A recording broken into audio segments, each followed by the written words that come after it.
Where do I start from?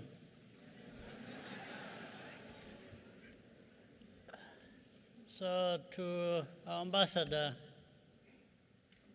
with all the kind words and everything, let me say, maybe Rwanda got the leadership Rwanda deserved.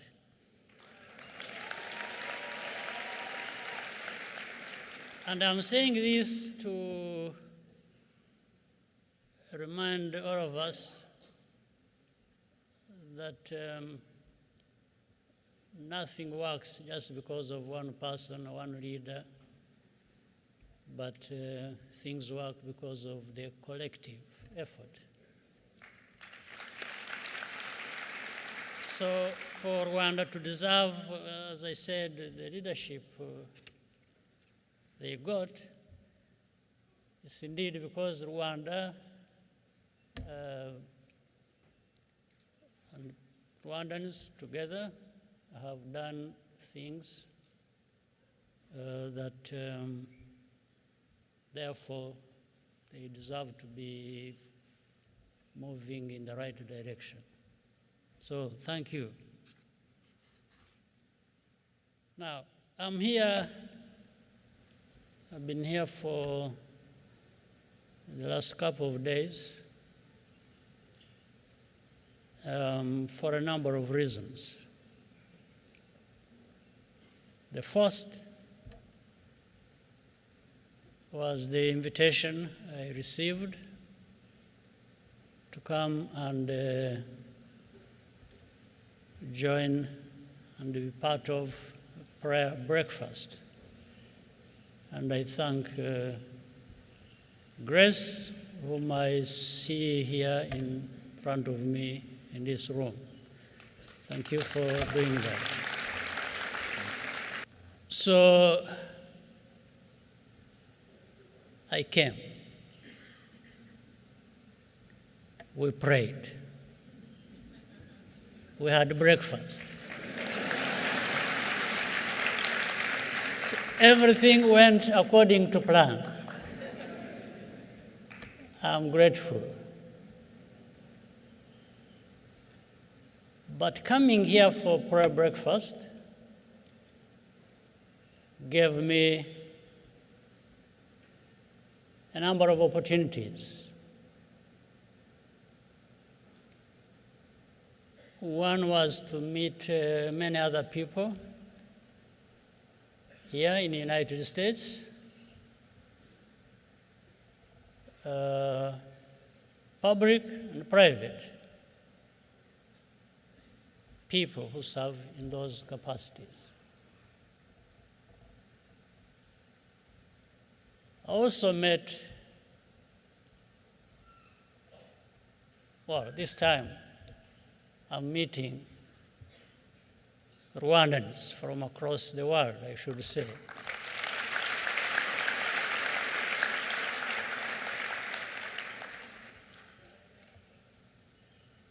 Meeting Rwandans in this sense, Rwanda Day is not just another addition to the program I had. It's a very important part of why I had to come here, even to answer the invitation I received for prayer breakfast. Because I normally, even for just Rwanda Day on its own, I have traveled places to meet and address a gathering like this. So all those were very important tasks for me to carry out while I was here.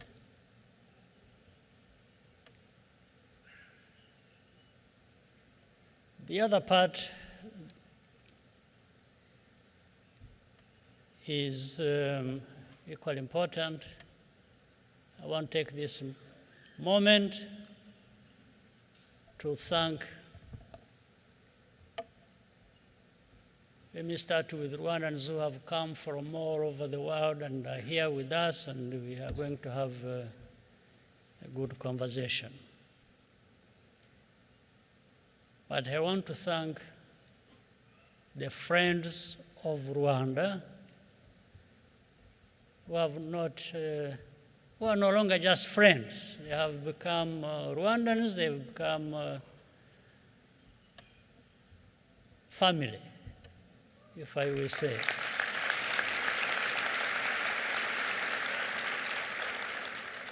There are those who have just spoken to us. Senator Inhofe, Pastor Rick, and there are many others sitting here in this audience that I have seen and can see now, and others.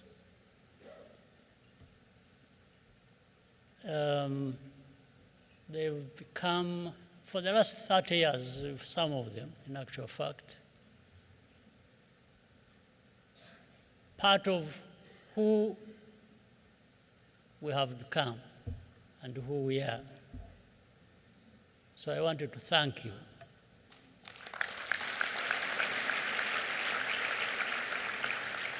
I won't take the risk of naming them. I don't want to leave anyone out of the list that I would wish to spare out. They are here. Anyway, that's the most important thing. And I can see them. And I can thank them when they are here.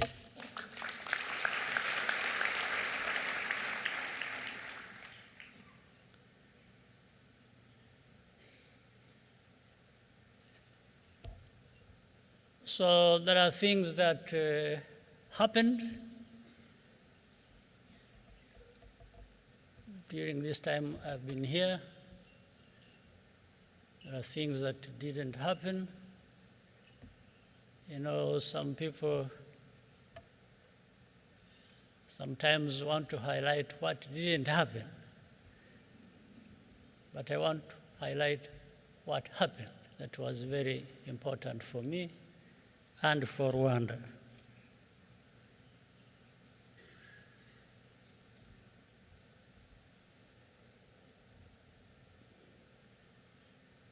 Our journey has been quite long and trying, difficult. But that's the beauty of it, that we are where we are through those difficulties. We have endured, we have survived. We want to do just as much to be better human beings, to be where we want to be. Some people in other parts of the world have taken for granted. We will be there, no matter what.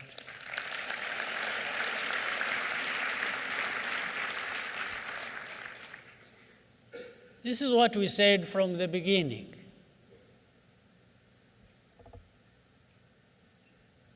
"30 years ago, now we're covering 30 years since the worst tragedy in our country. But we believed.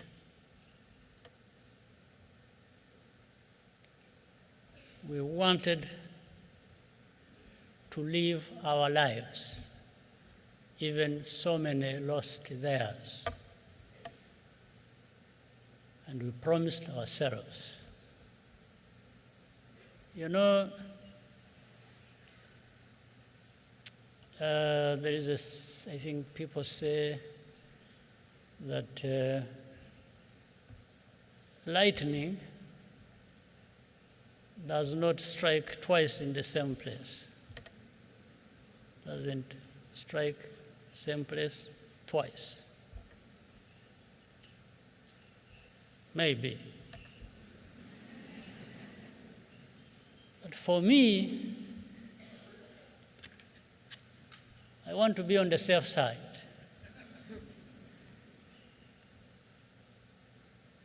I would rather make sure and prepare for a situation where Rwanda, that was struck once badly in 1994, will not be struck again.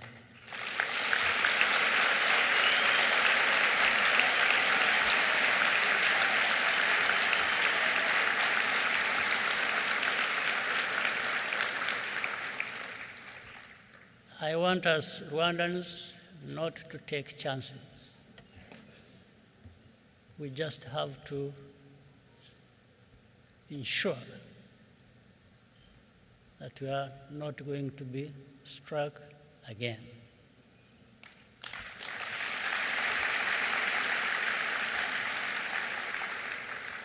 And that is possible. We just have to prepare our defenses, build our capacity. You know, with the lightning, which I was giving the example of, is something, maybe in some languages they call it something else, or even in the same language, English, but I know it as a lightning conductor. You put it on a house, and when the lightning strikes, everything goes down to the earth and leaves the building and the people and things intact in the house, if it was a house. So we have to make sure that we put in place this protective mechanism. And that's going to be by every one of us being prepared and working together to ensure that that does not happen again.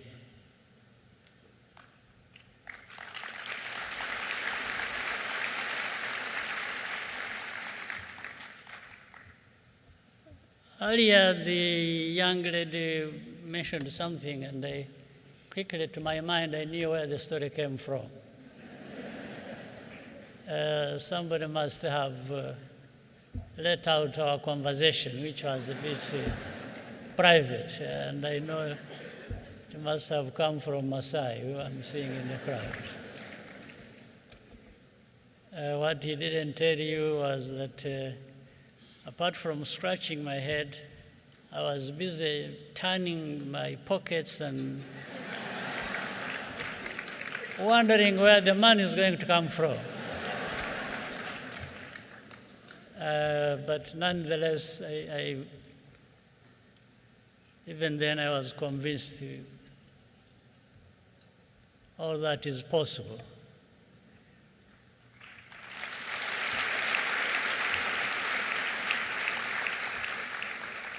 It is possible, it's going to be possible in many other cases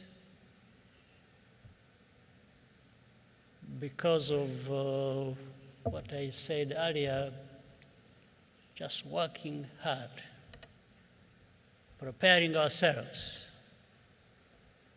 learning lessons from our past and history, building on that, moving ahead into our future, which must be better than our past.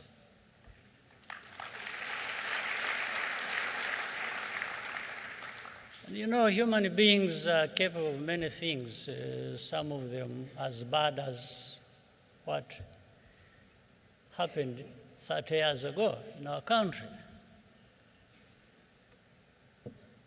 But human beings also have the capacity to do good things. Like Rwandans have repaired what was destroyed, including our lives, and we are much better now than we were 30 years ago.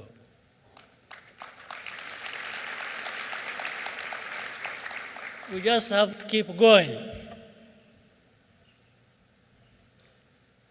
I was going to say don't relax, but I want you to relax.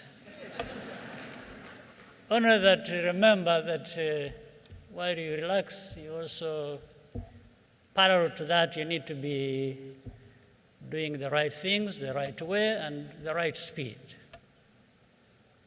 All right?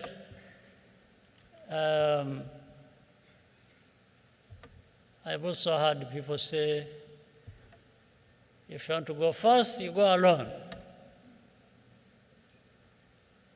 If you want to go and reach far, you have to go together. You know, I want us to go together, but I want us to go fast and reach far, both of them. I don't think there is any contradiction.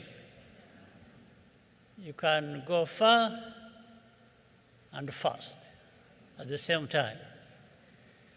That's what our situation compels us to do, and we must think like that. We must be able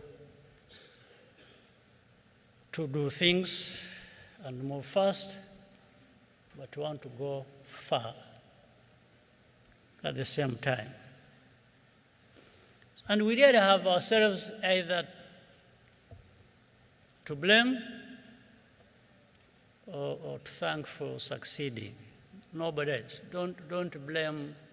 If Rwandans fail, don't start looking for excuses and say, you know, somebody somewhere, and then you start talking about colonial times, you start talking about, no. Those are over, behind us. So don't let's not use an excuse. We must, though of course in our region and we see on our continent, we still have a lot of problems to overcome, but they can be overcome. There's no question about it. And we need to keep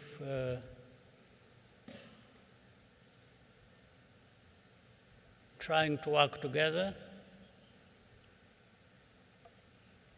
base what we are doing on facts, on truth, on evidence, and measure what we are doing, where we have come from, and where we have reached. And then you try to investigate to find what is it that delayed us, what is it that failed us, and you fix it, and we have to fix that. We are capable, and please, as Rwandans, we can't afford to waste the lessons learned from our tragedy. There are so many lessons, including that sometimes in time of need, you are on your own. So you prepare for when that time comes. If you were to be left on your own, you can still do something and survive and live and make progress. But that does not preclude working together with others and learning from them and benefit from what they offer. So these are things so for Rwandans who came from different places, and friends of Rwanda whom I mentioned too. The reasons for Rwanda Day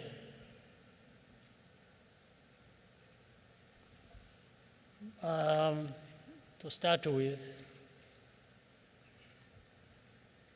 is to make sure that every Rwandan who is outside of Rwanda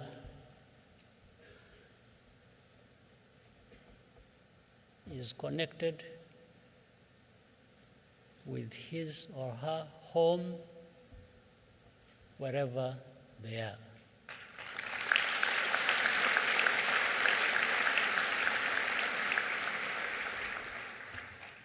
You can leave Rwanda and go wherever you want to go,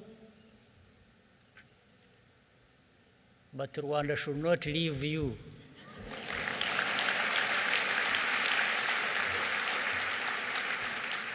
It stays with you. So maybe if you stayed with it in some form, it's good for all of us. It's good for Rwanda, it's good for you. And it is doable. That's why whenever I have an opportunity, we have this Rwanda Day. We have had so many here in the United States. We have had more than a dozen of them. We have had them in Canada, in Europe, in Africa itself, in Asia, but more here in the United States. And we will have more Rwandans.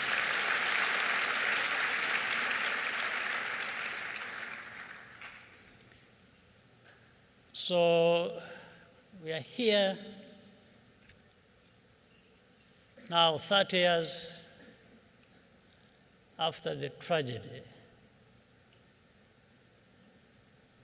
And I know since '94, many of you are about that age, 30 years, plus, minus, but around that.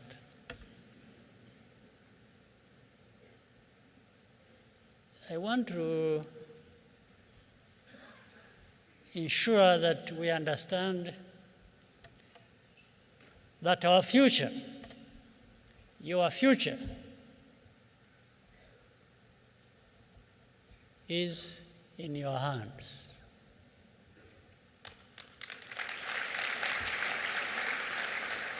The young people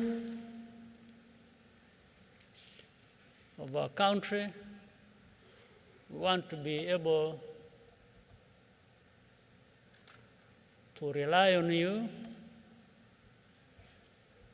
to believe in you, to get a sense that you've been brought up in a manner that is going to be meaningful and to put Rwanda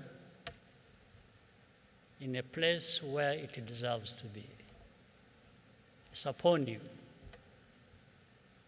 Those are choices that you have to make. And I don't see why you wouldn't make those good choices that will enable it to happen as we want it. So those in business, in politics, in philanthropy, in faith organizations and different things, we welcome you. We thank you for many things you're already doing, but we have to be aware there is more to come. There is more expected from all of us. So that's the pleasure of being here and thanking you for what you're already doing and urging you to do more. Asking you to do more isn't like making you feel that what you're doing is a thankless job, but just the reality of our situation and what is expected of us. So, and I said, where do I start from? I'm now struggling to find a way of ending this one. But I want to once again thank you. I think we have another part where we're going to have a conversation. And I hope we all enjoy that part as well. God bless you. Welcome to AfriMike TV. Remember to subscribe, like and comment. Enjoy.